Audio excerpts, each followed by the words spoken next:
On va parler du slimmer, donc un complexe multi-micronutriments qui se décompose en 3 blocs. On aura un aspect coupe-faim, un aspect qui va plutôt agir sur la glycémie et un aspect plutôt sur la thyroïde. Donc on va commencer tout de suite avec l'aspect coupe-faim. Ce sera plutôt le café vert qu'on retrouve en majorité dans le slimmer.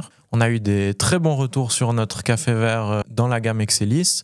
Et donc, on a décidé de le mettre en majorité dans le slimmer. Donc, c'est un grain de café qui n'est pas torréfié, qui est titré en acide chlorogénique. Ça aidera à limiter justement la prise de mauvaise graisse et aussi avoir un effet coupe-faim sur l'organisme. Ensuite, je vais passer la parole au biologiste, donc Brian, pour les 2 autres aspects qui seront plutôt la thyroïde et la glycémie. Je vais commencer peut-être par la thyroïde. Alors la thyroïde, il y a 3 ingrédients notables dans le slimmer. La L-tyrosine, un acide aminé qui va servir de précurseur aux hormones thyroïdiennes. On a le iode, donc le iode qui est bien connu, on a le crétin des Alpes qui était connu en Valais, donc des goitres et un certain retard mental dû à une carence en iode. Le iode qui est extrêmement important pour le fonctionnement de la glande thyroïde.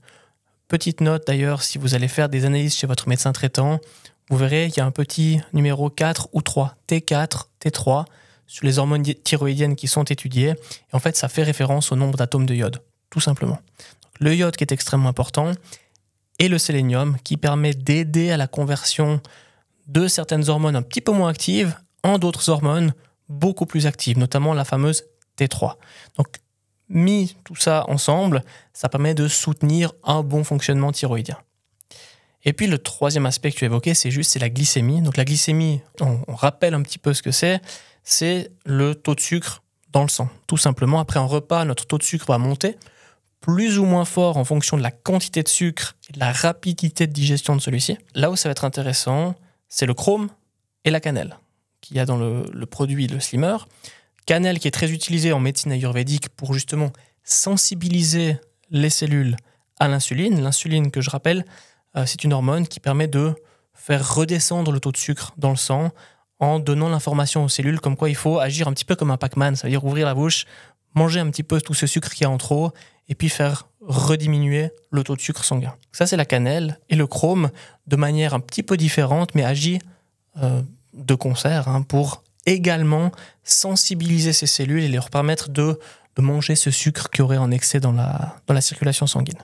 Et donc, pour vulgariser, ce mauvais sucre, lui, si on ne le gère pas, il va se transformer en gras et se stocker. On entend souvent bon sucre, mauvais sucre. En réalité, dans le corps, le glucose sanguin, c'est du glucose. Donc, que tu manges des bonbons, que tu manges des pâtes, que tu manges du pain, du riz, à terme, c'est du glucose. Il va monter, puis redescendre.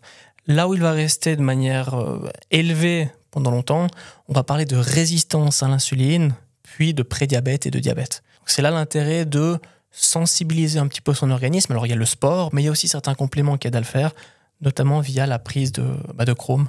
Merci pour ces précieuses explications. C'est quand même des principes actifs sur lesquels il y a beaucoup d'études. Ça a été démontré et justement, on a certaines allégations santé qu'on va lister dans la description de la vidéo. Donc, n'hésitez pas à aller voir. Pour toutes les questions auxquelles on n'aurait pas répondu, on est bien sûr à votre disposition. Donc, n'hésitez pas à nous laisser un commentaire et merci de nous avoir écoutés.